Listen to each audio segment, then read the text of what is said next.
Hi guys, Assalamualaikum and welcome again sa Mer TV. So ang pag-uusapan natin ngayon ay kung paano natin i-fix or ayusin yung ating battery sa ating Samsung A51. So kung naka-Samsung kayo, hanapin nyo lang ito sa settings nyo para ayusin yung battery ng inyong cellphone para tumagal ito. Okay? So settings lang tayo. So dito sa settings, hanapin natin itong battery and device care. So ayan. So checking issue found. So as you can see, meron siyang issue. Okay. So one up with high background battery usage. So merong application daw na gumagamit siya ng high background, which is nakaka-consume siya ng malaking percentage ng ating battery. So ngayon, ito yung mga problema na nakikita natin ngayon. Ito yung mga issues na nakikita natin sa ating battery at saka sa ating device. Okay, so dito naman sa storage, meron ditong less than 1 GB storage remaining. So less than 1 GB, so ibig sabihin ito na yun siya, yung 877 megabytes.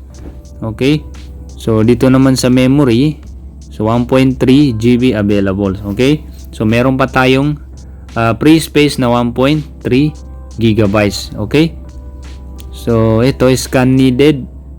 Ayan. So dito meron din tayong ultra data saving. Okay, so while naka-on yung data natin, so pwede tayo makasave dito ng data. Okay, so ayan. So dito sa baba meron tayong makita maintenance mode, then software update. Okay, so ngayon susubukan natin siyang i-fix. Ayan. So dito meron tayong makikitang fix now. So optimizing. So aayusin niya yung mga issues na nakita natin kanina. Okay. So 2 issues need your attention.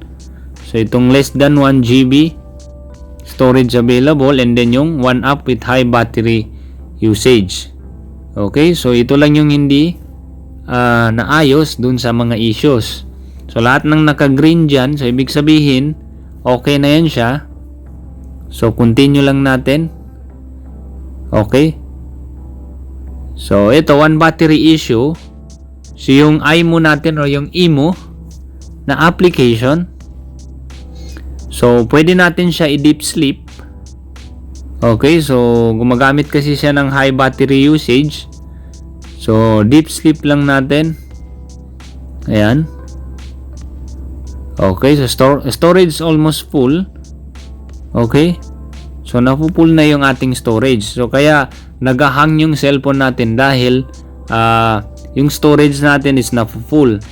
So manage storage lang natin. Okay, so halimbawa, babawasan natin yung ating files.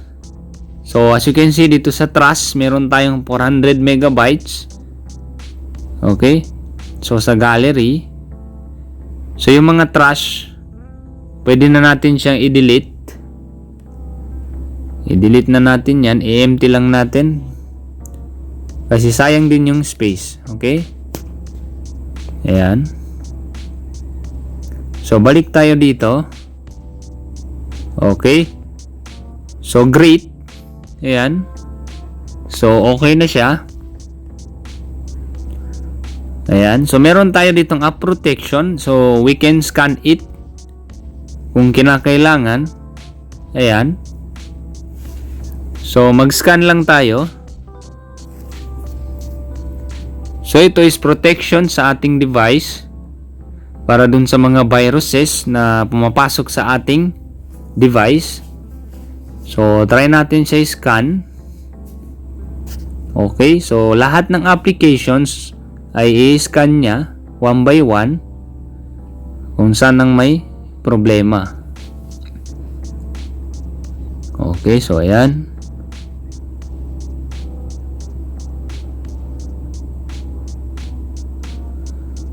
So dito lahat ng application natin makikita natin dito. Ayan. So, ini-scan niya one by one. Okay, so malapit na.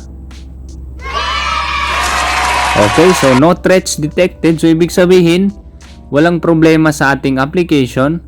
So, secure yung ating device.